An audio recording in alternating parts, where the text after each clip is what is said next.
cuando algunos vaticinaron el fin de la historia. Los resultados preliminares son los siguientes. Opción apruebo, 5.292.666 votos, correspondiente al 78.24%.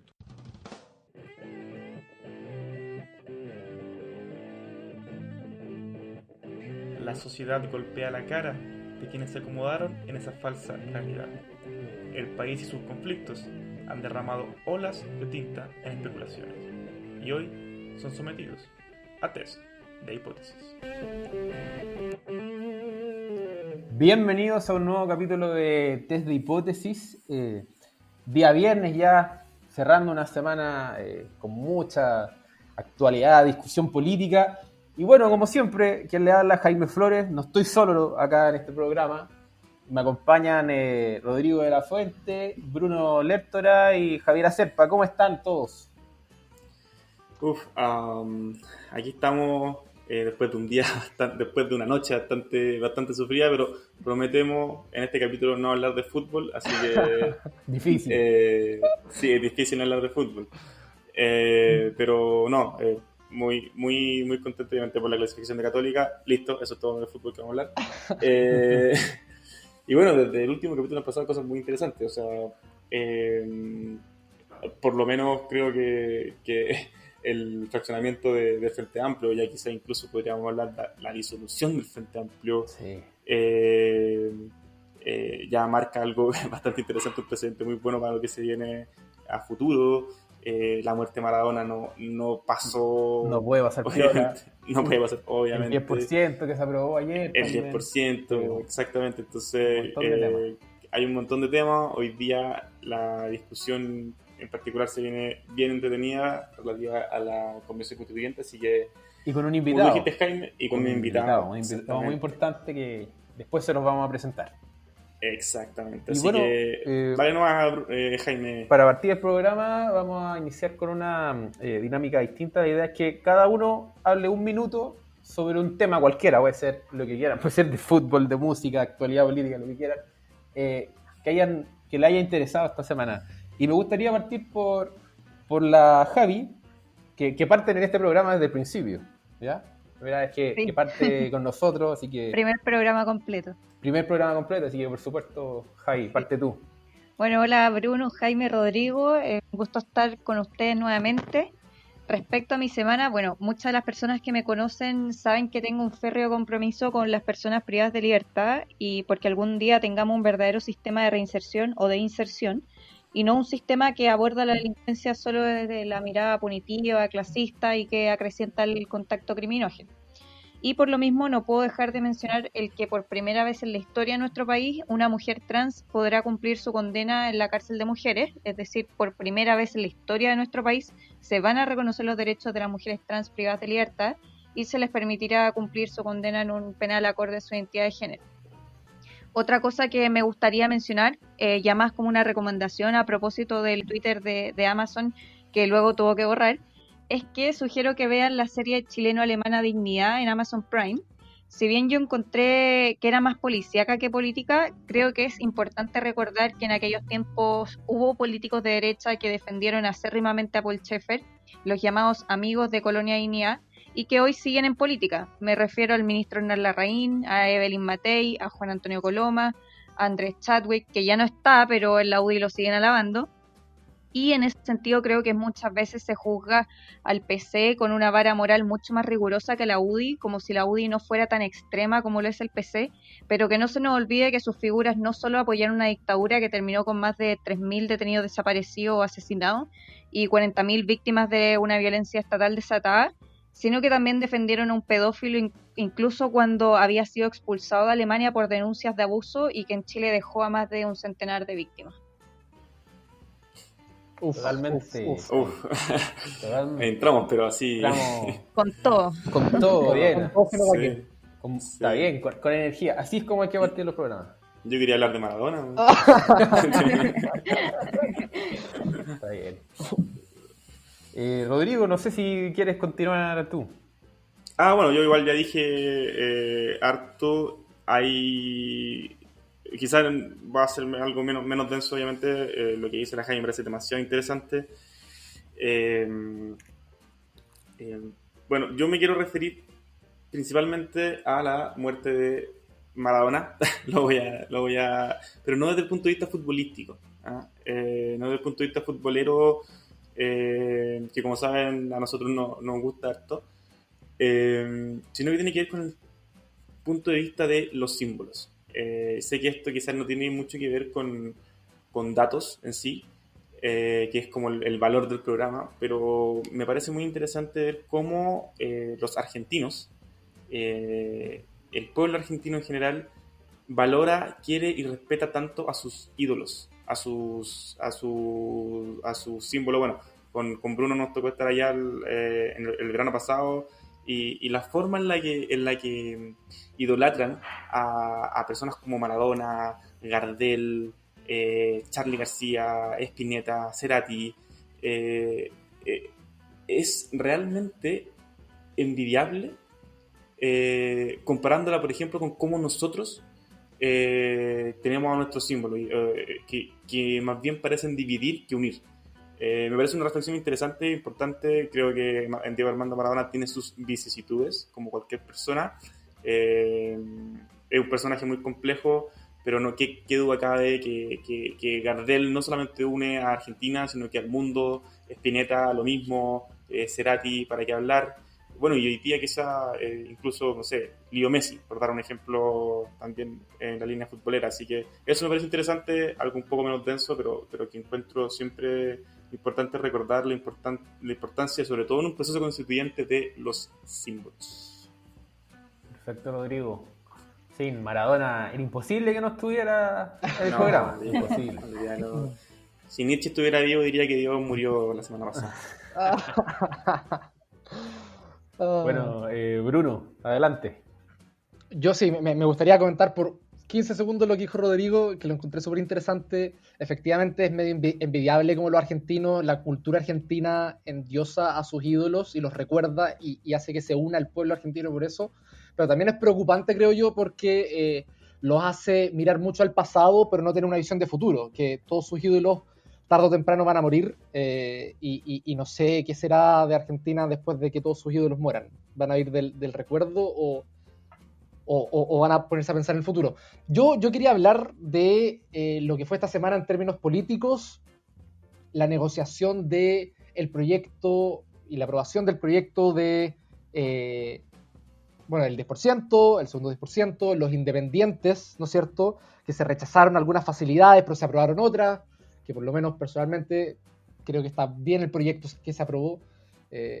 También el tema de los pueblos originarios, que se votaba el día miércoles y no se llegó a acuerdo en mixta, por lo tanto se siguió pateando y se va a seguir pateando porque la próxima semana es distrital, y eso va a ser bastante preocupante porque ya vamos a llegar al 11 de enero o vamos a llegar, no sé, 2 semanas antes del 11 de enero, que es la inscripción de candidaturas, y vamos a seguir sin tener claro qué va a pasar con los pueblos originarios, ¿no es cierto? Recién un mes antes o un poquito más de un mes antes de la inscripción, sabemos qué pasa con los independientes.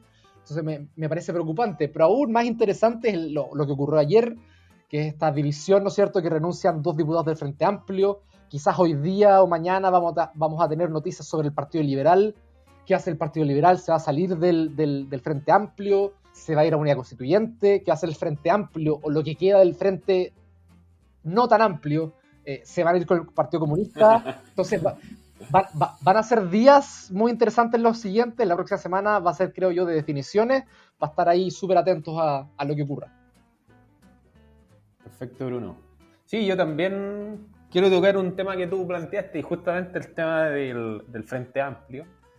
El fin, yo diría, ya del Frente Amplio, prácticamente. Chuta, ya. Es que se llega a salir el Partido Liberal. O sea, ya estamos hablando de que salieron muchos partidos de lo que era como tú dices, ahí ya dejaría derechamente frente no tan amplio. Sí, es que ya no es un Frente Amplio, ya es acota bastante el espectro ideológico de lo que se plantea en un frente comienzo. Estrecho. Sí, frente estrecho. Sí, ya se atomiza bastante hacia la izquierda. Y sí, yo creo que es un tema que va a seguir marcando la pauta, las negociaciones en las próximas semanas y que no termina acá por ningún motivo. Pueden haber más quiebres, vaya a saber uno. Partido Liberal es uno que está ahí meditando. Que yo partía, a mí siempre me ha costado entender qué hacía el Partido Liberal al Frente Amplio. Yo se lo voy a admitir, nunca lo he entendido. Pero bueno. Y otro tema que, bueno, dijimos que íbamos a hablar de fútbol, pero yo creo que es inevitable. Por lo menos para mí imposible. Yo quiero darle una sentida despedida a Walter Montillo. Dolor que llevo en el alma esta semana, que me hizo sufrir. Primero la teleserie que se iba, porque en Azul Azul no le quisieron extender el contrato. Y ahora que se va a retirar en la U, pero igualmente no continúa, darle una despedida al ídolo azul, uno de los últimos ídolos que nos quedan jugando. Y eso principalmente, o sea, ha sido una semana dolorosa para mí, ¿para qué le voy a mentir? Oye, esto fue como una suerte de profecía autocumplida. Dijimos tanto que no íbamos a hablar de fútbol que todos terminamos hablando de fútbol. Inevitable. Inevitable. Pero Somos muy peloteros. les prometemos que con nuestro invitado nos vamos a... No vamos a tocar el tema futbolero. ¿O sí? No. Sí, solo temas políticos. Bueno, y como comentábamos en el panel, tuvimos una semana muy movida y va a seguir siendo movida porque en este programa tenemos a nuestro primer invitado. Él es cientista político y director de Tres Quintos y su nombre es Kenneth Bunker. Bienvenido, Kenneth. ¿Cómo te ha ido? Hola, ¿qué tal? Muchas gracias por la invitación, todo bien. Perfecto, Kenneth. Y bueno, acá vamos a estar discutiendo sobre un tema en particular, ¿ya? En este programa, Kenneth, te cuento, vamos a tener una hipótesis, ¿ya? La que vamos a discutir en el panel para rechazar al final de capítulo, ¿ya? Y que tiene que ver con lo que tú has estado trabajando también, ¿ya? Y bueno, para que sepan, la hipótesis de este programa es la siguiente. ¿La convención constituyente estará compuesta por los mismos partidos y políticos de siempre? Esa va a ser nuestra hipótesis. Perfecto. Buena hipótesis. Buena hipótesis, ¿sí? Sí, acá la discutimos con todo el panel. Y bueno, para comenzar, Kenneth, abrir la discusión en el panel. Quiero hacerte una primera pregunta que es sobre el modelo que ustedes prepararon y que publicaron en Tres Quintos hace poco, ayer, en el The Clinic. Si nos puedes contar en qué consiste el modelo, si lo puedes explicar, y cómo llegaste a él. Bueno, nosotros hacemos, en Tres Quintos hacemos dos cosas, yo diría que son más o menos de este tipo de anticipar elecciones. Tenemos los pronósticos, que yo asocio más con métodos bayesianos, con un cierto método estadístico preplaneado, y usamos eso para leer opinión pública, encuestas de opinión pública en general, para las elecciones presidenciales. Y otra cosa distinta son las simulaciones para elecciones legislativas. Y eso es lo que tú comentas ahora. Esa publicación la hicimos en nuestra web. Y también en The Clinic esta semana nos publicó 4 escenarios distintos. Y la verdad es que eso va cambiando. Es un tipo de simulación donde vamos agregando, sacando elementos y viendo qué es lo que tiene sentido y qué es lo que no.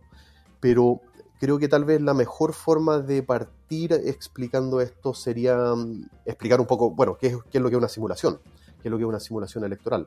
Yo diría que una simulación, la base de una simulación electoral es tomar datos de una elección anterior y, de cierto modo, adaptarlos en términos de configuraciones partidarias, de listas partidarias, al contexto actual y, en tercer lugar, usar las reglas electorales que existen hoy día para simular esa elección. Entonces, en corto, en resumen, es, por ejemplo, tomar los datos electorales del 2017, de la elección legislativa del 2017, con todos esos partidos que existían ahí, enchufarlo de cierto modo en las coaliciones que tenemos hoy día. Entonces hay que tomar algunas consideraciones. Por ejemplo, el PRO en la elección pasada fue en una coalición distinta, hoy día está en unidad constituyente, entonces los votos del PRO lo cambiamos a unidad constituyente y simplemente simulamos la elección.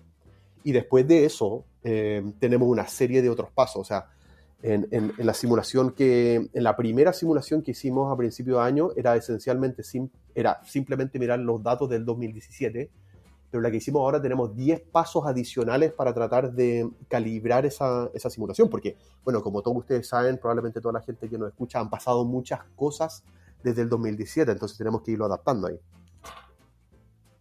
Sí, muchísimas cosas. Perfecto, Kennedy. Y bueno, en el que publicaron en The Clinic ustedes plantean 4 escenarios. Claro. ¿Sí?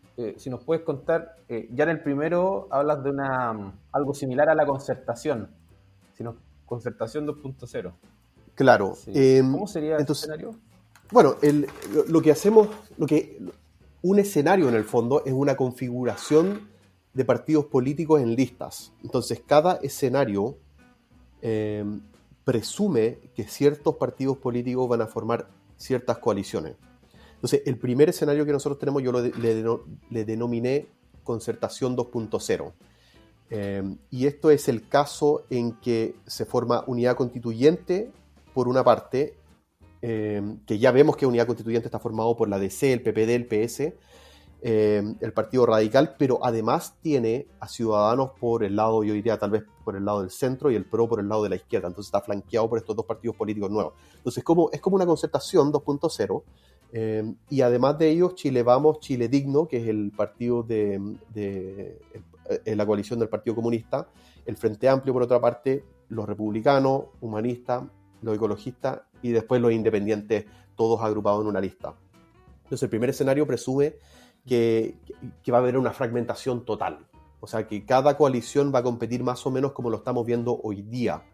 Y después de eso, claro, hacemos la simulación y vemos qué resulta si es que enchufamos los datos del 2017 aquí.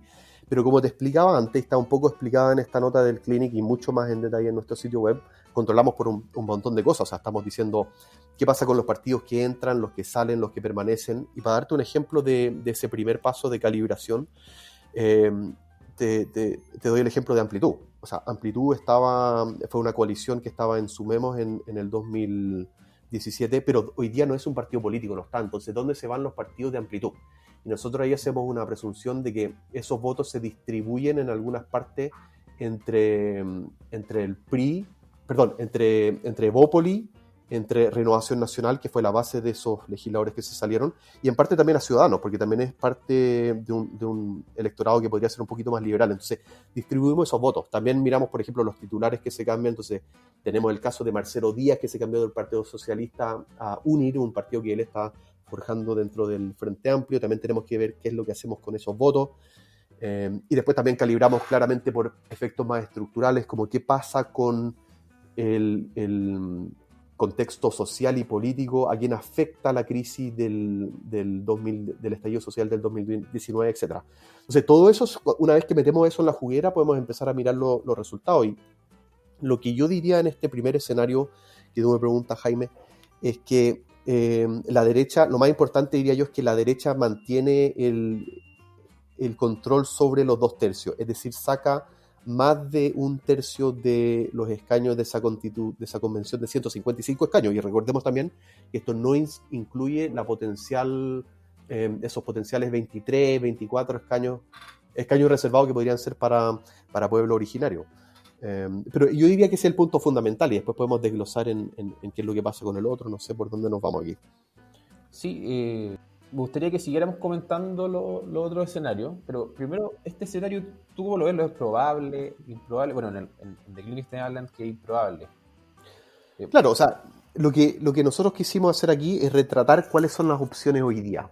Yeah. Entonces, para dar como el contexto general, el primer escenario, la concertación 2.0, un escenario de alta fragmentación y que estamos viendo hoy día. El segundo escenario es de 2 oposiciones. Entonces, para resumir, es el escenario en que el Frente Amplio se junta con el Partido Comunista. Ese segundo escenario, claro, es el de 2 oposiciones. El tercero es todos contra la derecha, que es lo que nosotros escuchamos comúnmente como la lista de la unidad, donde todos los partidos políticos o las grandes coaliciones se juntan para tratar de maximizar su fuerza electoral y usar el sistema electoral a su favor para ganar más votos para ganar más escaños en la traducción de votos a escaños. Y el último escenario es una fuerza independiente, y aquí la presunción es que dentro del contexto social y político que estamos viviendo, la gente en general no va a votar por los partidos políticos, y aquí podría ser la hipótesis alternativa, ¿no? Esta yo creo que es la hipótesis que nosotros estamos buscando aceptar. Estamos buscando evidencia para ver si es que existe algún tipo de evidencia que los independientes, que estas terceras listas, esta tercera fuerza, partidos políticos no tradicionales podrían entrar.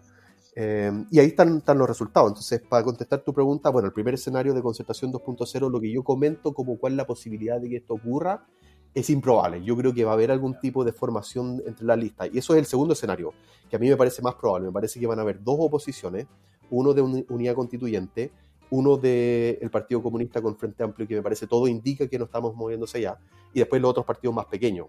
Entonces, obviamente, descarto que puede existir una lista de unidad de todos contra la derecha, y también podemos discutir más adelante también por qué descarto que fuerza independiente pueda ser importante, o de que los independientes, que estas terceras listas, los outsiders, los independientes fuera de pacto, las listas de independientes puedan ganar muchos escaños. Kenneth, y por ejemplo ahí, ¿no crees que el que la Convención Constitucional haya sacado un 80% es una señal inequívoca de querer que haya más independientes y no que se metan, entre comillas, los mismos de siempre?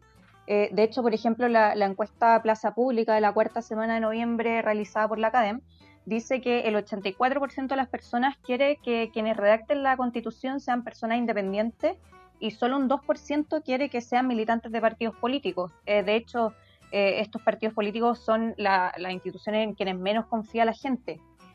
Por ejemplo, en el modelo que tú planteas, siempre el Pacto de Unidad Constituyente es el que logra la mayor cantidad de escaños. Sin embargo, esta misma coalición la que presenta la menor aprobación en la Academ de junio. Por ejemplo, el pacto de PS, PR y PPD tiene apenas un 13%, es la que tiene menos. La DC tiene un 21% y el Frente Amplio solamente un 17%. A ver, partamos por atrás. Entonces, mira, tienes razón. En casi todos estos escenarios, en todos los escenarios, Unidad Constituyente es la coalición que saca más escaños. Pero eso no es casualidad, tiene que ver también que es la coalición que tiene más partidos políticos. O sea, ya vienen siendo 6. Entonces, lo que yo creo que está pasando en estas simulaciones, lo que está pasando por atrás de lo que uno ve, tiene que ver con el mecanismo electoral, cómo se traducen los votos en escaño. Y en el fondo, cuando tú ocupas más espacio, cuando tienes mayor capacidad de coordinación entre más partidos políticos, vas a alcanzar más electorado. O sea, está llegando desde Ciudadanos y la DC al centro, está llegando hasta la izquierda con el PRO. Entonces representan a mucha gente, es mucho más fácil para ellos llegar y plantear una retórica, un relato de campaña que tenga sentido en distintos lugares de Chile con distintos candidatos. En cambio, un partido que es monótono va a tener dificultad para llegar a todo el electorado, simplemente va a poder apelar a los nichos. Pero para contestar la pregunta más general, yo estoy de acuerdo. O sea, yo creo que una lectura que uno podría hacer es que, bueno, si la gente votó en 80% por la convención constitucional y no la convención mixta, es porque es un voto de castigo a la casta política, ¿no? Es un voto de castigo a estos partidos políticos tradicionales que en la mitad, que en ese escenario estarían poniendo la mitad de los escaños. Pero yo creo que también hay un argumento ahí que a mí no me queda claro que la gente entendía exactamente de qué es lo que se trataba esa segunda pregunta. Pero ahí uno podría decir, bueno, entonces lo importante es la primera pregunta, porque el 80% vota por una nueva constitución, también es un voto castigo al sistema que existe hoy día. Pero a mí me parece que eso no es un voto político, porque también uno podría decir, bueno, 80% también son de izquierda, porque es la izquierda en el fondo el sector que ha promocionado esta idea de una nueva constitución y no la derecha, pero no me parece que 80% de la población en Chile es de izquierda. Más que nada lo que a mí me dice esa primera pregunta con 80% es de que hay una transversalidad, que estamos de acuerdo en general, desde toda la izquierda, desde el extremo de izquierda hasta la mitad de Renovación Nacional, hasta 40% de Renovación Nacional, que este modelo está un poco agotado y hay que cambiarlo, pero yo creo que ese tema es completamente distinto a cómo uno compite en elecciones. Y ahí yo creo que puedo llegar más al fondo de la pregunta. Y aquí lo que yo creo es que la gente no necesariamente va a decidir cómo va a ser esta elección, sino que esta elección se va a decidir en las reglas del juego. Que si yo soy cientista político y yo creo que simpatizo con una línea que es la institucionalista, donde son las reglas del juego lo que determinan el comportamiento de los jugadores. Entonces yo creo que hay mucho que ya está hecho. Estas reglas del juego en el fondo están hechas para que ganen los partidos políticos, pues fueron los mismos partidos políticos las que la crearon. Y si uno mira cómo ha sido la legislación hasta ahora, tiene sentido más encima, porque también han rechazado un montón de cosas, como por ejemplo ayer rechazaron la posibilidad de que las listas de independientes puedan formar pactos con los partidos políticos, o con las listas de los partidos políticos, claramente no les convendría. Claro. Pero ahí yo creo que el punto es que estas reglas del juego facilitan la vida a los partidos políticos. O sea, cuando nosotros lleguemos a la época de campaña, vamos a ver que los partidos políticos ya tienen maquinarias armadas, tienen sus expertos, tienen sus políticos que llevan experiencia haciendo 1000 elecciones, saben cómo hacerlo, tienen canales de financiamiento electoral, tienen los estudios hechos, tienen los candidatos fuertes, tienen a los profesionales y van a estar compitiendo contra personas que pueden tener muy buena voluntad y que pueden ser las personas que, por decirlo de cierto modo, el pueblo quiere elegir. Pero ¿cómo van a competir contra estas grandes maquinarias que en el fondo van a estar dominando la elección? Y aparte hay un montón de personas como yo, como otros expertos, como que también venía una gran entrevista en el Clinic de ayer de Javier Causo que decía el 95% de los constituyentes de los procesos constitucionales exitosos fueron de partidos políticos. Es decir, que los partidos políticos son importantes. Entonces estamos buscando, bueno, cómo se oxigenan estos partidos políticos. Y yo creo que todo apunta en el fondo a que va a ser muy difícil que los independientes puedan entrar y que la contienda es desigual por un tema institucional previo. Ahí, bueno, en lo particular estoy muy de acuerdo con que la democracia es imposible sin partidos políticos y precisamente son ellos los que han forjado las reglas del juego. Ahora, lo que me produce un poco de escepticismo, obviamente, es lo que dice la Javi desde el punto de vista de la participación del gran rechazo que existe a la clase política. Quería saber a priori, y quizás esto un poco más rápido, ¿cómo crees tú que sería interesante agregar a tu modelo o a cualquier modelo que se está haciendo variables externas, ¿cierto? Que no son necesariamente que no son de fácil interpretación? Por ejemplo, en el caso de 538 en Estados Unidos, ellos empiezan a controlar por variables como crecimiento económico y otras variables que en este momento no me acuerdo exactamente cuáles son. Aprobación presidencial, sí tiene Claro, y muchas veces, bueno, yo he visto en Twitter al menos que se dice que Kenneth vendría siendo como el 538 chileno. Ahora, no sé si eso te hace justicia, pero sí, yo creo que es bastante bueno en general. ¿Cómo creéis que se puede controlar por esa variable en este modelo en particular?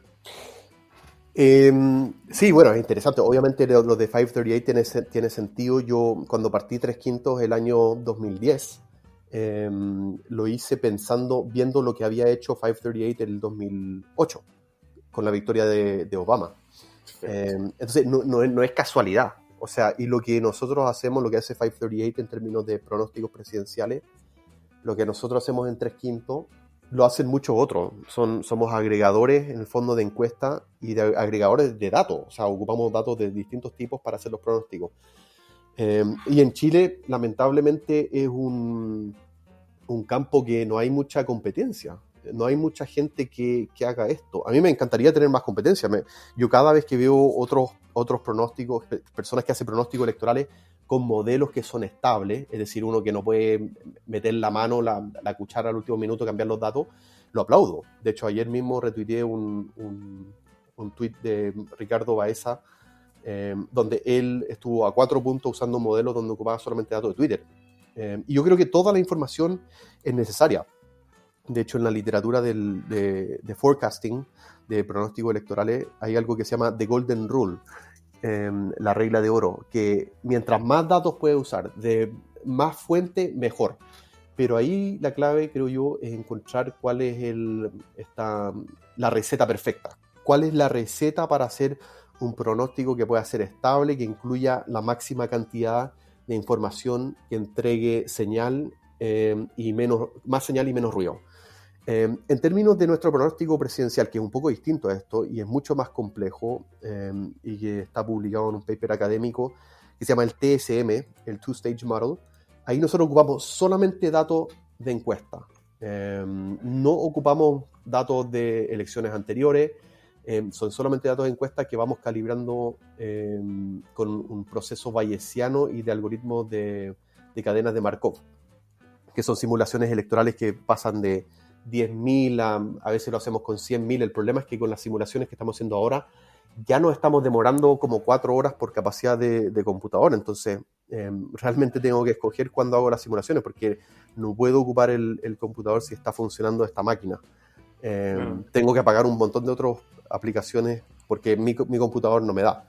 Pero para volver a la pregunta, claro, la idea es tratar de incluir la máxima cantidad de fuentes. En este caso en particular, las simulaciones legislativas o la simulación de la Convención Constitucional, nosotros ocupamos un montón de datos, pero son todos electorales. O sea, son casi todos electorales, porque controlamos por partidos políticos que se cambian, incumbentes que se cambian, y después tenemos uno que yo creo que es más externo que te estás refiriendo tú, que es cuál es el efecto que tiene el estallido social. O sea, por ejemplo, uno podría decir, bueno, el estallido social le resta negativamente puntos a Chile Vamos. Es decir, en casi todos los distritos que nosotros hicimos distrito por distrito, del 1 al 28, Chile Vamos parte con, no sé, 40, 38% de los votos y le restamos casi 10 puntos en cada uno de estos. Es decir, si es que algo, yo pienso que Chile Vamos incluso podría estar subestimado. Pero yo creo que hay un punto muy importante el que haces tú y que tiene que ver más que nada con un factor o un análisis cualitativo más que cuantitativo, que es lo que nosotros tenemos en el paso ya 8, me parece, que es determinar el efecto específico de cada distrito por cada lista. Y ahí yo creo que entra un poco más la expertise que podamos tener nosotros, nuestros analistas, ustedes, las personas en Twitter, la comunidad de nuestros amigos que nos dan input, los que nos escriben mails, que es tratar de entender qué pasa dentro de cada distrito. Y ahí te doy un ejemplo. En el distrito 10 hay muchos independientes que quieren competir. O sea, yo lo puse como chiste el otro día en Twitter. Casi todo Twitter quiere competir en el distrito 10. ¿Y cómo uno controla por eso? Porque uno tiene el escenario del 2017, donde la derecha sacó 4, Frente Amplio sacó 3, y Unidad Constituyente sacó 1. Entonces, si es que uno hace una simulación electoral sin controlar que las cosas han cambiado, no va a haber eso, no va a haber que hoy día el escenario es significativamente distinto. O sea, tenéis que sacarle voto, tenéis que sacarle un poco de apoyo a Chile Vamos. Probablemente no va a llegar a esos 4 escaños que tiene hoy día. Segundo, y los votos de Jackson. Y segundo, tenéis que excluir los votos de Jackson, porque cualquier persona que conoce un poco el distrito sabe que esos 125.000 votos, quizá ustedes me pueden corregir ahí, pero por ahí me parece que era, son casi en 80-70% de Giorgio. O sea, Giorgio hizo un tremendo trabajo en Santiago Centro en el principio del 2013 y después durante todo este tiempo ha sido un tremendo político para la zona. Entonces tiene un trabajo que la gente identifica con él más que con el partido. Entonces sería irreal decir que pueden sacar 3 escaños en lo que viene. Más encima, porque no solamente esos votos pertenecen a Giorgio, sino que los escaños adicionales, que son en segundo lugar de Gonzalo Vinter, que me parece que sacó 5.000 por el cupo de Revolución Democrática, y Natalia Castillo, la exdiputada de Revolución Democrática, que sacó cerca de 3.500. Ellos no aportan mucho a la lista, e incluso un cambio de partido político de ellos tampoco hace mucho. O sea, no sé yo si es que Gonzalo Vinter tiene un arrastre de votos que son de Gonzalo Vinter. Probablemente esos votos son más de base del partido y algunas personas lo estaban tratando de apoyar. Entonces uno tiene que controlar por eso. Entonces ya tenemos un descuento para el Frente Amplio. Tercero, tenéis que decir, bueno, ¿qué hacemos con los independientes? Tenemos independientes no neutrales, que es esta gran lista estrella de académicos, de personas muy preparadas. ¿Y cómo controlamos por eso? Entonces, tenemos un par de candidatos ahí que son importantes. Me parece que Patricia Politzer. Benito Baranda también. Benito Baranda, ¿no iba por el 9 Benito Baranda? No, sí, iba por el 9. Sí, Perfecto. Benito Barando y, bueno, Juan Andrés Murillo. Hay un par de personas que son interesantes que están en esa lista y que también podrían robar un poco de votos. La pregunta es a quién le roban votos, si van al Frente Amplio o a Unidad Constituyente. Pero por otra parte, Unidad Constituyente está haciendo algo que es muy interesante, que está sumando dentro de su fila, y a mí que me parece la forma más clever de hacer esta elección, es sumar a personalidades que podrían servir como personas anclas para la elección y arrastrar muchos votos, que son independientes. Y ahí me refiero en particular a dos personas que hicieron con el PPD con Lucía López y en el PS con Baradit. Que son personas que van a arrastrar muchos votos. Entonces, ese un escaño que sacó Maya Fernández del 2017, yo diría que podrían ser 2 o 3. Chile Vamos va a ser castigado en general, entonces podrían ser 3 o 2. Después, Frente Amplio me parece que no va a tener 3, con suerte va a tener 1 o 2, porque me parece que Atria va a ser el candidato que está ahí, entonces claramente en un distrito de 8 uno necesita 11% de los votos para asegurar un escaño, y yo creo que van a llegar, entonces podría ser mínimo 1 y tal vez 2. Pero para volver a la pregunta, después de irme por esta rama, No, sube. claro, yo creo que hay que considerar estos factores externos, o sea, mientras más datos tenemos, mejor. Pero aquí lo que yo siempre digo es que tenemos que ser, uno, transparente con todo lo que hacemos. Tenemos que ser consistente con los métodos. Y eso es lo que hemos hecho nosotros. O sea, transparentamos cada uno de nuestros pasos. Las bases de datos están ahí para los que les interesa verlo, y nosotros siempre estamos disponibles a contestar preguntas, porque al final, si es que uno resta voto acá, saca voto, es una ensalada que no es repetible. Y nosotros hacemos algo que sea consistente. O sea, lo que hacemos con los votos de amplitud, por ejemplo, lo hacemos en todos los distritos donde participó. Y después vamos corrigiendo en otro paso. Pero la idea es, claro, identificar cuáles son los factores que determinan y después, segundo, encontrar cómo entran en la ecuación y cómo los ponderamos. Claro, ahí, o sea, para darle el paso a Bruno, solamente decirle a la audiencia en general. Yo, sin conocer a Kenneth, le hablé por Twitter y me contestó a los minutos después, porque que tenía un alcance respecto a unos candidatos. Y en ese sentido, ahí el trabajo que hacen es muy rápido, muy del momento, muy del día a día, así que ahí también una felicitación por el trabajo. Dale, Bruno. Muchas gracias. Me gustaría hacer un pequeño comentario porque Kenneth lo mencionó, que es esta capacidad de arrastre, especialmente en el distrito 10, con Giorgio, lo que significa Giorgio, que los votos no son del Frente Amplio, sino que probablemente son más de Giorgio, y aún así, en la elección primaria que vimos la semana pasada, aún así el Frente Amplio tuvo muchos problemas para llevar gente a las urnas. Entonces, yo creo, soy de la opinión al menos, que eso va a ser un gran problema para el Frente Amplio. Pero bueno, más allá de eso, quiero dejarte en la parte más ñoña. Después nos vamos a meter de cabeza en lo más político. Pero te quiero hacer una pregunta más ñoña del modelo y de los supuestos que hay tras el modelo. Porque mucho hemos escuchado por meses esto de que si la oposición va en listas separadas, gana la derecha, ¿no es cierto? La única posibilidad de que la derecha no tenga poder de veto es que y que la oposición tenga 2/3 es que vayan juntos. Si no van juntos es un desastre y vamos a morir, básicamente. Y es una frase que se repite bastante, pero me parece que tiene algo de mito y quizás no tanto de realidad. Efectivamente, el sistema electoral actual premia que las listas o que los grandes conglomerados vayan más juntos que separados. Entonces, efectivamente, como vimos en el 2017, la oposición va en 7 listas, la derecha va en 1, o en 2, si se quiere incluir a Sumemos, como algunos lo incluían. Y efectivamente, eso fue un problema. La derecha termina sacando un 38-39% de los votos, pero un 46% de los escaños, algo así. O sea, termina estando sobre representada por muchísimo. Y esto efectivamente es por la división atómica en la oposición. Pero ahora, si hablamos de lista única, o sea, de que vaya desde el Partido Comunista hasta Ciudadanos y la DC en una misma lista, creo que hay un tema, un supuesto que se hace, o hay un elemento que no se considera, que es que una lista única, en el caso de la constituyente, tiene 195 cupos, nada más que eso. Y 2 listas de oposición tienen el doble, 3 listas tienen el triple. Entonces hay un efecto también, si bien hay un efecto hacia unificar listas por los premios que te entrega el sistema electoral, también hay un efecto a que no sea una lista única, porque una lista única te da muy pocos cupos. Y ocurre esto que ya, si bien tu cabeza de serie de lista siempre va a cargar voto y va a tener una buena votación, quizás el octavo de tu lista, que va a sumarte unos poquitos votos, esos poquitos votos que te va a sumar quizás no son ideológicos, y que por lo tanto, si esa persona desaparece, van a votar por tu cabeza de serie, porque son de izquierda y por lo tanto siempre van a votar por la izquierda.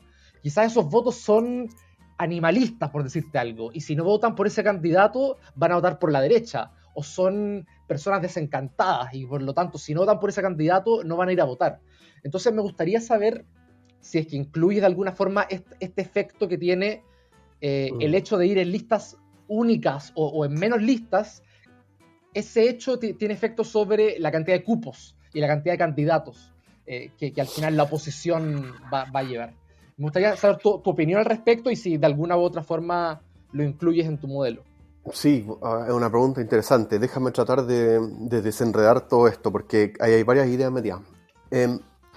Mira, lo primero, yo diría, lo que clarificaría, porque tú lo dijiste, te saltaste un paso entre medio que es importante, que el sistema electoral que nosotros tenemos, que es un proporcional con un D'Hondt, con magnitud de distrito variable entre 3 y 8, Sí.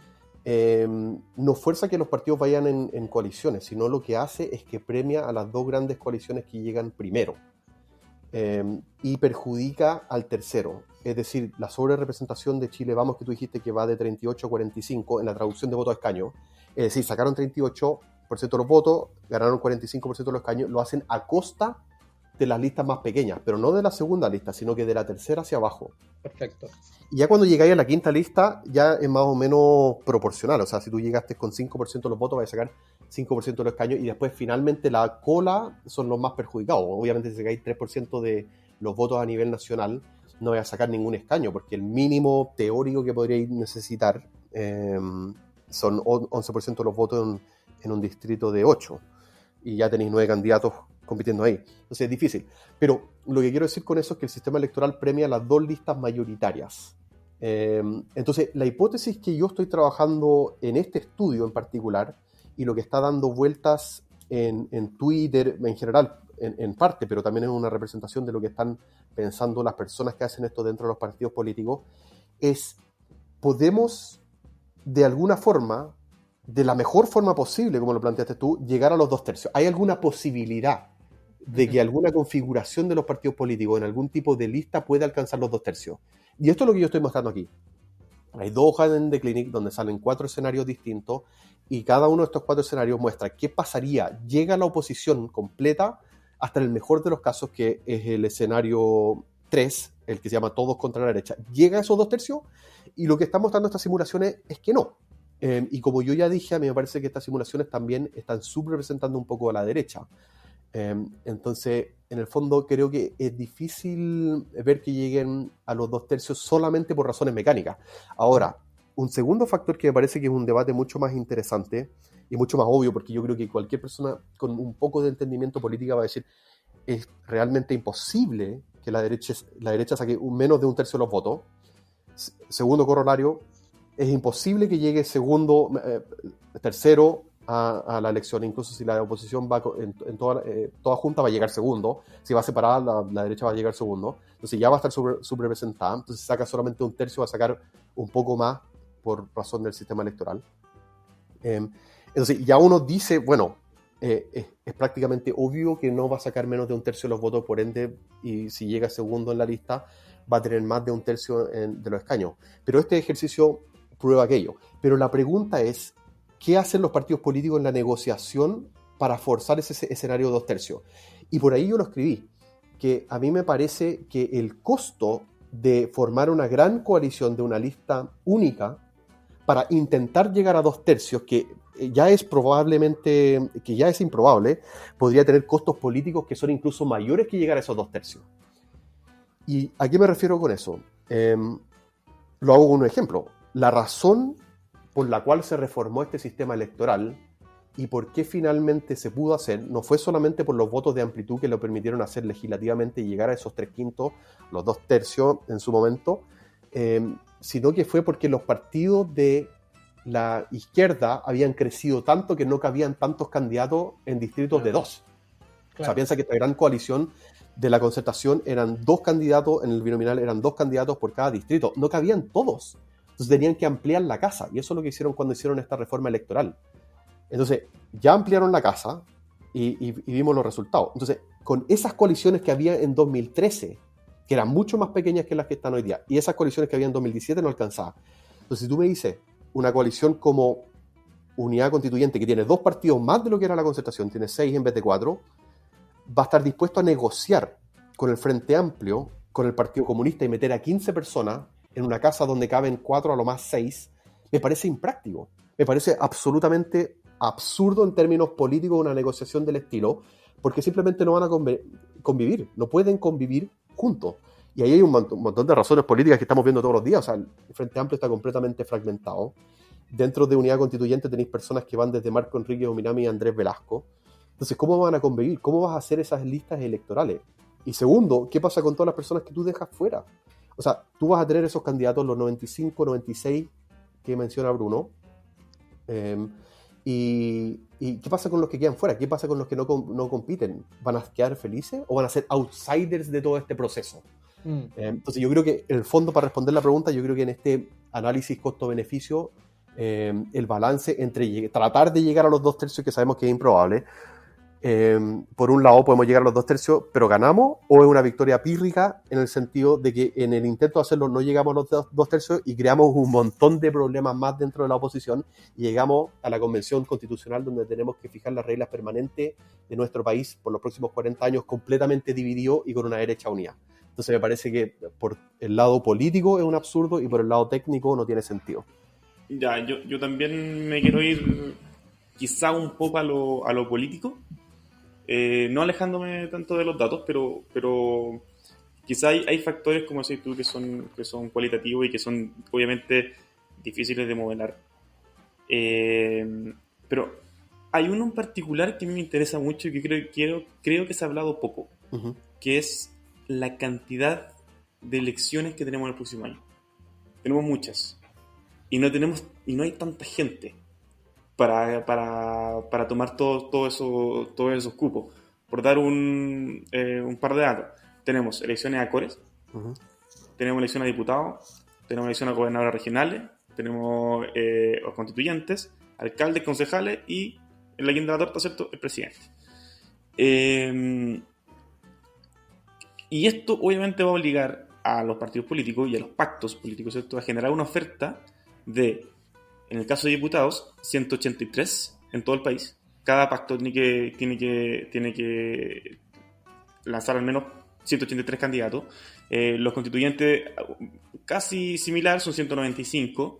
En el caso de los alcaldes son 346 en todo Chile. Concejales son 2.240 en el país. Y senadores, bueno, no se pelean todos los escaños, ¿cierto? Pero son 29. Gobernadores, uno por región, ¿cierto? Son 16 y los cores son 308 en todo el país, que creo que ellos se eligen de forma directa. Y el presidente, obviamente, es uno, a no ser que la convención quiera decir otra cosa. Entonces, claramente, lo que yo veo acá es que los partidos y los pactos políticos tienen que tener el deber de elegir sus batallas. O pueden pelearlas todas y obtener resultados relativamente importantes en todas, o perder en todas, de hecho. Y lo otro es elegir bien su batalla.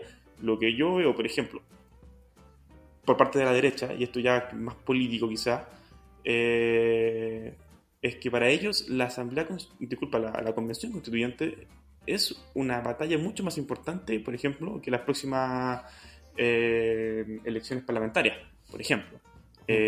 Por otro lado, la pelea presidencial es algo que si existe uno o dos o tres candidatos que están bien parados, probablemente pensamos en candidatos más de derecha y por lo tanto sienten ahí que tienen un espacio mucho más fuerte y están mucho mejor parados para pelear. Entonces, lo que me pasa es que siento que, dada la gran oferta de candidatos que tienen que enviar todos los pactos políticos, y suponemos que son 4 o 5 pactos políticos, la cantidad de palomas que vamos a ver en todas partes va a ser enorme. ¿Cuáles crees que son las batallas más importantes de cada uno?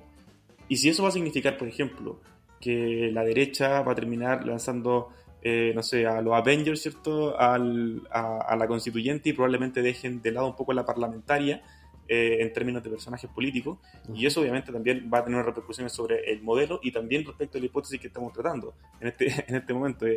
bueno, con tal de, por ejemplo, ir a ganar la constituyente a como dé lugar, probablemente tienen a los políticos con mayor trayectoria, ¿cierto?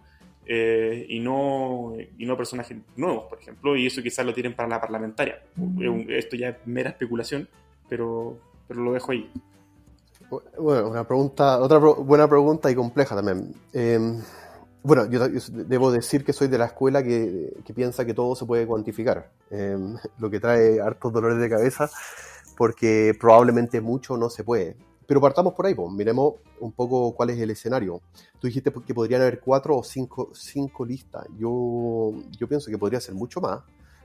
Yo estoy pensando, o sea, déjame darte el dato de que en las primarias locales del 2016, 2 pactos fueron a las primarias.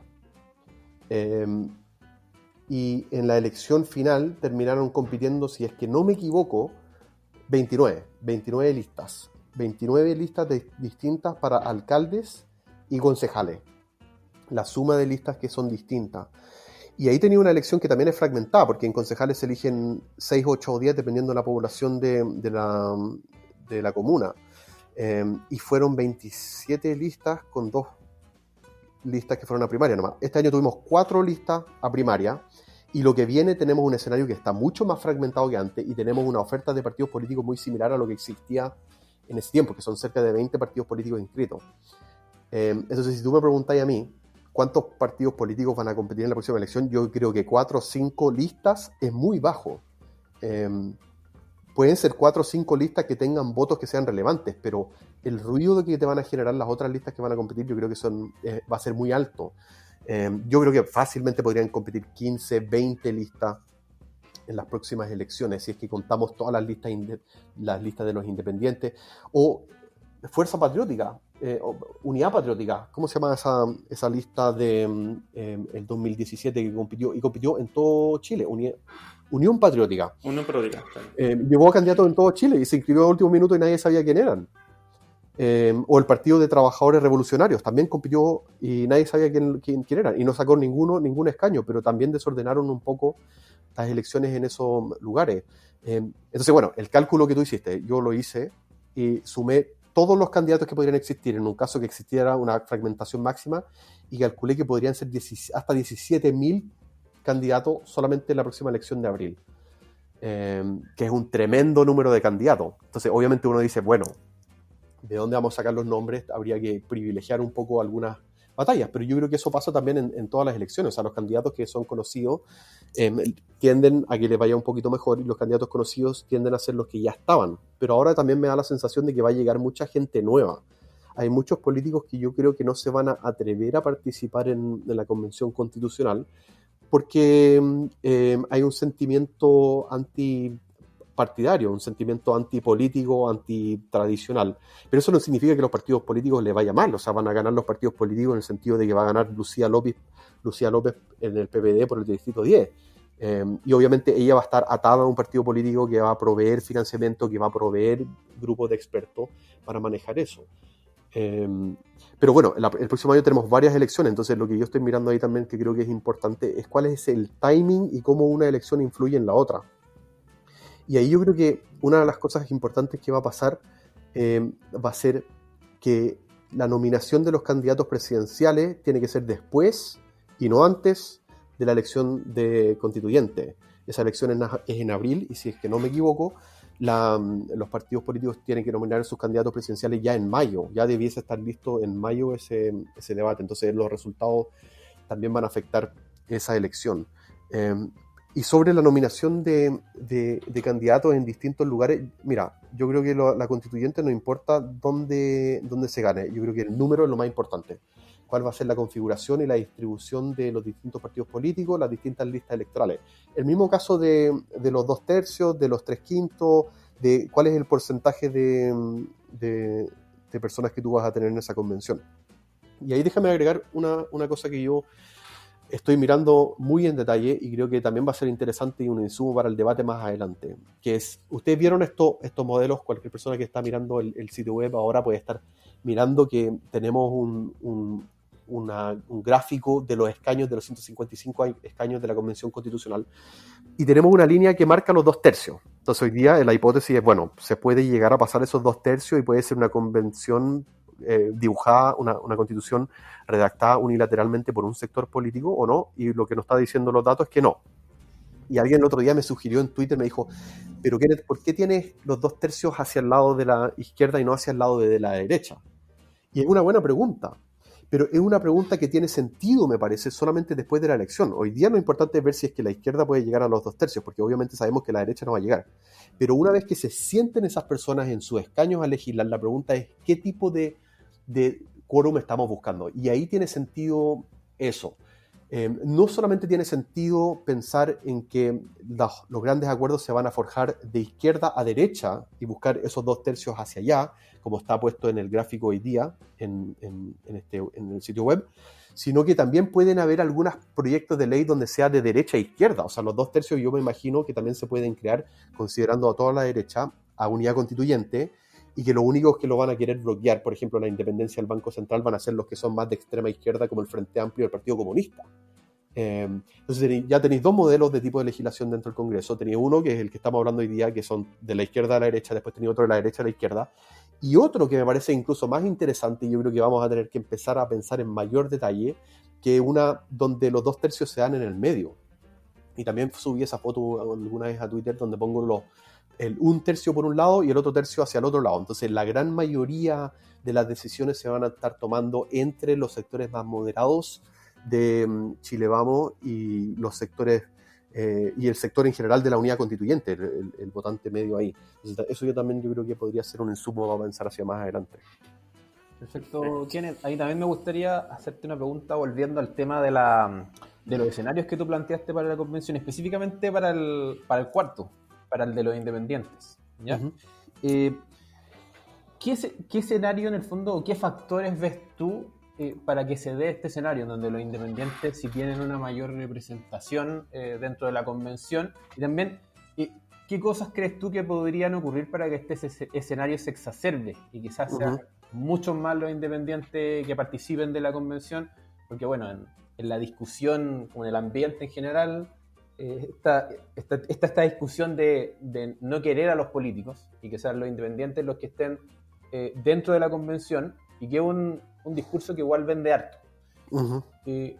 ¿Cómo ves tú esa opción de que en el fondo los independientes entren fuerte en la convención y no sea tan solo algo regido por las clásicas listas de derecha y izquierda? Ya, ahí también tenemos dos preguntas. Mira, en la primera, que me parece muy interesante, mira, nosotros tenemos los datos, porque tenemos todos los pasos, pero hay algunas cosas que no están especificadas por un tema de minimalismo y de simpleza, que es un eje rector de 3/5, pero que te puedo explicar. La diferencia entre el escenario 2 y dos oposiciones y el escenario 4 es el siguiente. Son las mismas listas electorales, pero tomamos una presunción de que los independientes van a crecer en su voto. Y te digo, ¿cuál es la distribución que yo consideré para este caso? Dije, ya, supongamos que toda la gente sale en masa a votar por los independientes, que las terceras listas le va a ir bien, que los grandes perjudicados van a ser los partidos políticos que existen hoy día. ¿Cómo se vería ese cálculo? ¿Cuál sería el balance? Porque como sabemos que esto es un juego de suma cero, yo le tengo que quitar votos a los partidos tradicionales. Entonces, este es el cálculo que hice yo, y ustedes me pueden decir si tiene sentido o no. De hecho, también me cuesta literalmente mover el dedo, hacer un clic para reprogramarlo según lo que ustedes me digan, pero este es el cálculo que yo hice. Yo dije, en este cuarto escenario, Chile Vamos pierde 15% de los votos, Unidad Constituyente pierde 15% de los votos, y el PC más el Frente Amplio pierde 15% de los votos que yo ya tenía calculado en el escenario 2. Y los votos, ese 15% de Chile Vamos, en 10% se van a republicano y 5% se va a independiente y a esta lista que tienen ellos en particular que se llama Levanta Chile. Y yo creo que solamente va a ser fuerte en el distrito 11 y tal vez en algún otro distrito va a sacar votos, pero van a ser menores. De los 15% que se va de unidad constituyente, le di 10% a no neutrales, que va a competir específicamente en algunos distritos, que no me parece una mala presunción, podría ser incluso un poco más. Se va 3% a independientes fuera de pacto y se va otro 2% a otras listas que son independientes. y el 15% que se va de este polo de izquierda, este PC más Frente Amplio, 4% se va a los ecologistas, que recordemos era un partido del Frente Amplio, 10% se va al Partido Humanista, que es un partido que compite en todo Chile y que también fue del Frente Amplio, y 1% se va a otras listas independientes que puedan existir en alguna parte de Chile.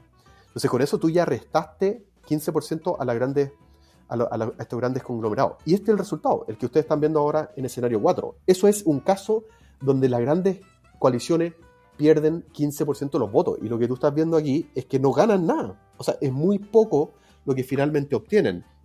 Republicanos sube a 8, los independientes, las listas independientes en general tienen 2, los humanistas tienen 2 y los ecologistas tienen 1.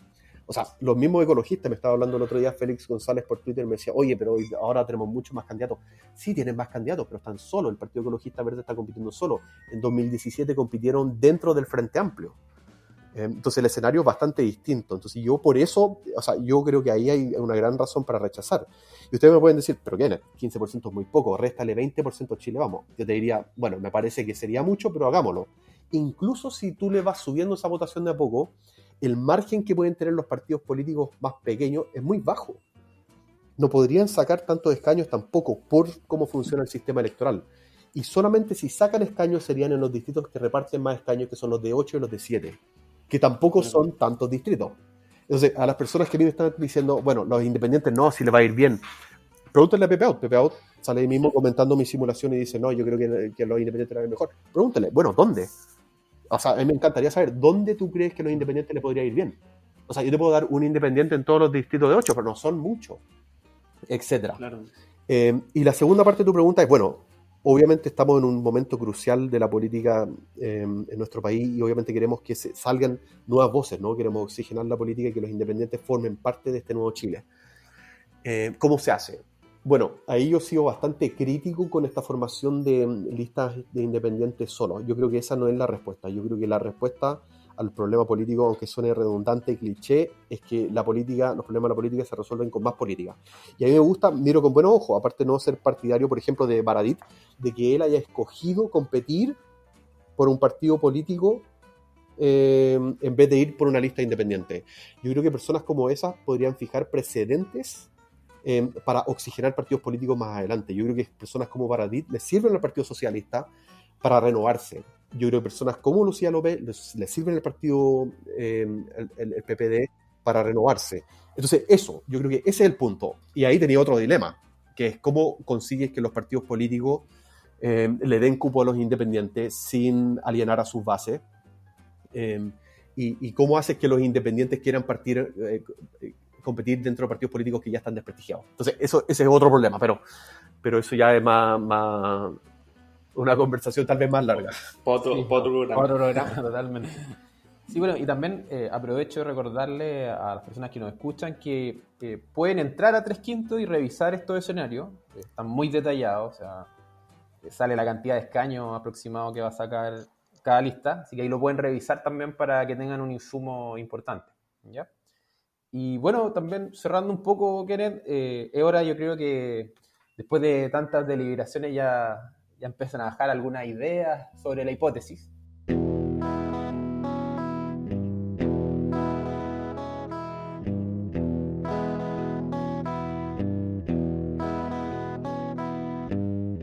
Como para que ya conversemos, ¿qué nos parece a lo largo de esta conversación? ¿Rechazamos o aceptamos nuestra hipótesis? La voy a repetir para refrescarla un poco, porque la dijimos al principio solamente. Nuestra hipótesis es la siguiente: ¿la convención constituyente estará compuesta por los mismos partidos y políticos de siempre? ¿Quién quiere partir hablando? Dale, voy yo. Me gustó eso de Bajan, porque le vamos a poner una cortina aquí de Spinetta. Mira, yo creo que está bastante claro, a la luz de lo que ha dicho Kenneth, y lo que podemos ver en los escenarios también, además de todo lo que hemos comentado nosotros. Creo que está claro que los mismos partidos de siempre, por lo menos, van a estar, ¿no? Desde el punto de vista de lista independiente o lista o nuevos actores políticos, yo creo que está súper claro que van a ser ciertos partidos políticos que han estado gobernando el país durante estos últimos 30 años, lo cual a mí a priori no me parece algo malo, obviamente que uno podría entrar a discutir. Lo que no queda muy claro es si acaso estos partidos políticos van a conseguir estos escaños de la mano de candidatos nuevos, de que vengan a refrescar un poco la política, como decía Kenneth, gente como Baradit o gente como la Lucía tienen esta frescura que obviamente llega a oxigenar un poco la calidad de la política, pero también creo que eso es un sesgo muy de distritos altamente mediáticos. Y claro, cuando uno habla del distrito 10, el distrito 10 tiene más prensa que a veces que la presidencial. O hablamos del distrito 11, que es el distrito de las 3 comunas también. Entonces, yo siendo de región, creo que lo que se va a dar es efectivamente, y con esto ya delibero, se aprueba la hipótesis desde mi punto de vista, principalmente por lo que veo fuera de estos distritos altamente mediáticos. En la región de Higgins los candidatos que se hablan son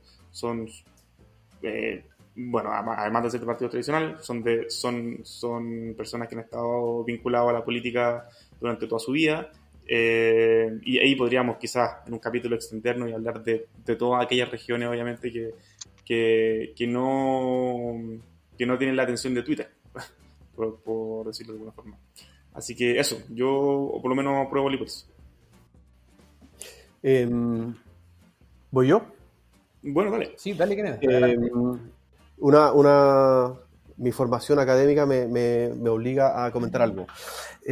La hipótesis, uno o acepta la alternativa o no, dice que no puede rechazar la hipótesis nula, que es la que estamos evaluando nosotros, supongo. Entonces, sí, no podemos rechazar la hipótesis de que la Convención Constitucional estará compuesta por los mismos de siempre. Porque para rechazarla tendríamos que encontrar evidencia de que hay partidos políticos más pequeños o terceros partidos políticos, terceras listas independientes que van a llegar hasta cierto punto a renovar esto o que van a tener algún tipo de impacto significativo. Y a lo largo de esta conversación, no es casualidad que no hemos encontrado esa evidencia.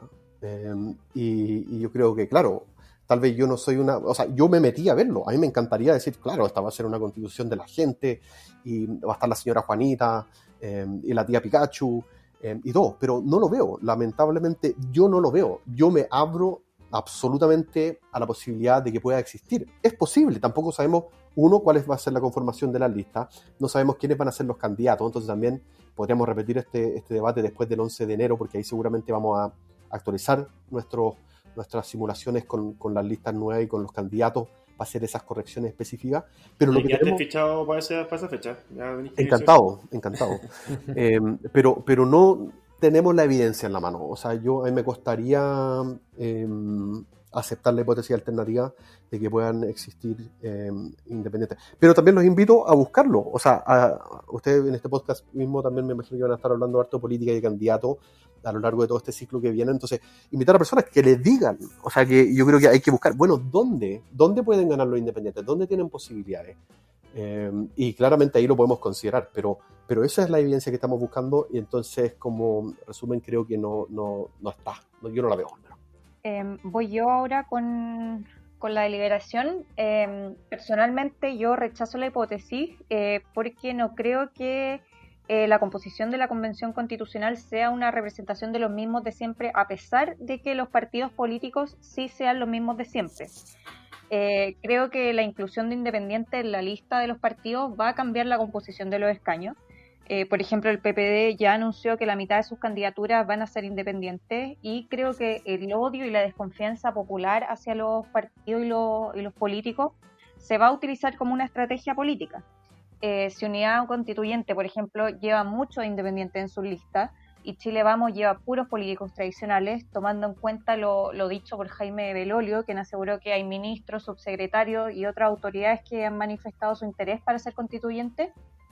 Unidad Constituyente podría obtener más escaños, pero en el fondo esos escaños como unidad independiente no serían una representación de los mismos de siempre. Bueno, perfecto. Oye, quiero hacer una precisión antes de seguir con las deliberaciones. Creo que me equivoqué y efectivamente es... si va a estar compuesta por los mismos de siempre, claro, yo no tengo evidencia contundente para rechazar esa hipótesis, esa precisión, creo que lo dije mal. Dale nomás, no sé si viene Bruno o Jaime. Sí, Bruno, adelante. Yo me voy a poner amarillo acá porque en la hipótesis que planteamos en realidad son dos hipótesis separadas, y voy a hacer un poco un punto similar al de la Javi. Dijimos, la convención constituyente estará compuesta por los mismos partidos y políticos de siempre. Ahí hay dos hipótesis distintas. Yo voy a aceptar o a rechazar la hipótesis alternativa, como dice Kenneth, de la primera. La convención constituyente estará compuesta por los mismos partidos de siempre. Creo que así va a ser. Se me hace, como decía Kenneth también, se me hace muy difícil encontrar distritos en los cuales los independientes puedan arrasar. Quizás en alguno que otro, especialmente los más grandes, puedan sacar un escaño. Recordemos, y esto tiene que ver un poco con la matemática electoral, recordemos que la cifra repartidora, que es el porcentaje o la cantidad de votos necesarios para asegurar un escaño en un distrito, nunca es menor a un 9-10%. Quizás con muchas listas puede bajar a un 8%, pero eso significa que los independientes para sacar un escaño tienen que sacar entre toda su lista un 8, 9, 10%. Si quieren doblar, que sería un escenario espectacular, ya tienen que sacar un 20%. ¿Y para qué vamos a hablar de distritos más pequeños, de 3, 4, 5, 6 escaños? Tienen que sacar un 20% por lo menos para asegurar al menos un escaño. Y enfrentar todo eso a una maquinaria de los partidos políticos que siempre ha existido y siempre ha sido muy potente. Enfrentar todo eso a el hecho de que tengan que hacer campaña por primera vez. Muchos de los independientes son profesionales en el mundo privado, académicos, que nunca en su vida probablemente han hecho una campaña, han tenido que financiar una campaña, armar un equipo de campaña. Y eso va a ser algo muy, muy potente y una barrera de entrada también para ellos. Y otro tema que también es una barrera es la inscripción, por ejemplo, de listas completas. Dado que ayer se rechazó en la posibilidad de pactar entre listas y de independientes y también pactar entre listas de independientes con partidos, las listas van a tener que completar todos sus escaños, todos sus cupos. Estamos hablando de 9 cupos en los distritos más grandes. Eso significa que no vaya a poder tirar a Benito Baranda solo, porque Benito Baranda no te va a sacar un 10%, un 11% solo. Lo tenés que llevar acompañado. Y si no llevas a esos compañeros que estén dispuestos a hacer campañas para que por lo menos saquen un 1% y te sumen a la lista, va a ser muy difícil que esa lista pueda sacar un convencional. Sin embargo, en la segunda hipótesis, que es que la convención constituyente estará compuesta por los mismos políticos de siempre, yo ahí la rechazo, o sea, acepto la hipótesis alternativa, porque efectivamente los partidos políticos van a darle espacio a independientes dentro de sus listas. Efectivamente hay candidatos independientes lo suficientemente potentes para salir en distritos grandes con buenas listas. Pueden salir, bueno, como Kenneth lo puso ahí, o sea, la simulación resultó, ¿no es cierto? No es que Kenneth lo haya puesto, 2 independientes, 3 independientes, en el mejor caso 5, 6, 7 independientes pueden salir. Y si sumamos a eso los independientes por pacto, los que van por los partidos políticos, que van a ser bastantes, creo que vamos a ver una convención que no va a ser compuesta por los Camilo Escalona, ¿no es cierto?, los diputados actuales que conocemos. Va a ser algo bastante distinto a lo que nos tienen acostumbrado el Congreso. Entonces. Sí, yo ni digo. No, igual hay algún acuerdo. Yo por lo menos estoy bastante de acuerdo con lo que plantea Bruno y lo que plantea Kenneth. O sea, en mi opinión, va a ser una convención que va a tener a los partidos principales dentro de la convención y van a ser los que van a dar representación. Y bueno, eso yo creo que es inevitable porque la maquinaria política que manejan los partidos es inigualable, aceitada. Es difícil que uno independiente, un grupo de independientes que recién está entrando a postularse, puedan igualar algo así, ¿ya? A pesar de que tengan personas muy conocidas dentro de su lista. Entonces yo creo que sí, van a ser los partidos de siempre, las listas principales, las que van a predominar en la constituyente. Y sí, estoy muy de acuerdo con lo que dice Bruno y Kenneth, de que por el otro lado, en la otra pata, si bien van a ser estos mismos partidos, de lo que se han preocupado los partidos al ver la discusión política que hay en el ambiente es de tener caras nuevas, que no sean, como tú decías, también los Camilo Escalona, los políticos de la vieja escuela, en el fondo, los que estén predominando en la constituyente. Si bien hay algunos, pero que ya llevan harto tiempo desaparecidos del escenario político principal, son más bien caras nuevas, Jorge Baradit, Ciudad López, personas que no están tan metidas en la línea política. Entonces, de alguna forma vamos a ver una convención con caras nuevas, no con partidos nuevos, pero sí con cierta frescura de personas que no están ahí planteando ideas políticas siempre. Y yo también creo que eso también va a dar un margen de acción para lo que va a haber en la constituyente. Yo no creo que Jorge Baradit vaya a estar alineándose con el Partido Socialista siempre a todo lo que diga el Partido Socialista, sino que van a tener también una mayor independencia, yo creo, de ideas, ¿ya? Yo creo que también va a ser interesante ver esa dinámica que se va a dar en la constituyente. Oye, Jaime, tenemos que cerrar ya. Sí, tenemos que cerrar. Primero, agradecerte, Kenneth, por tu tiempo, por estar con nosotros en este programa. Y ojalá, bueno, más adelante también poder contar contigo y recordarle a la gente que pueden visitar Tres Quintos para ver los escenarios de la constituyente.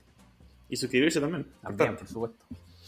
Bueno, muchas gracias a ustedes. Yo creo que ahí en esos últimos comentarios hay una especie de consenso. Parece lo que dice Javiera, lo que dice Bruno, también es muy importante. Yo creo que el consenso tiene que ver con que van a ser los partidos de siempre, van a ser personas nuevas, pero van a ser pocos los independientes. Yo creo que por ahí va la conclusión. Pero bueno, muchas gracias a ustedes y nos estamos escuchando por aquí más adelante, ¿no? Muchas gracias, Kenneth, de verdad. Por supuesto. Y te dejamos invitado, más adelante podremos conversar de otros temas. Muchas gracias. Aquí estaremos.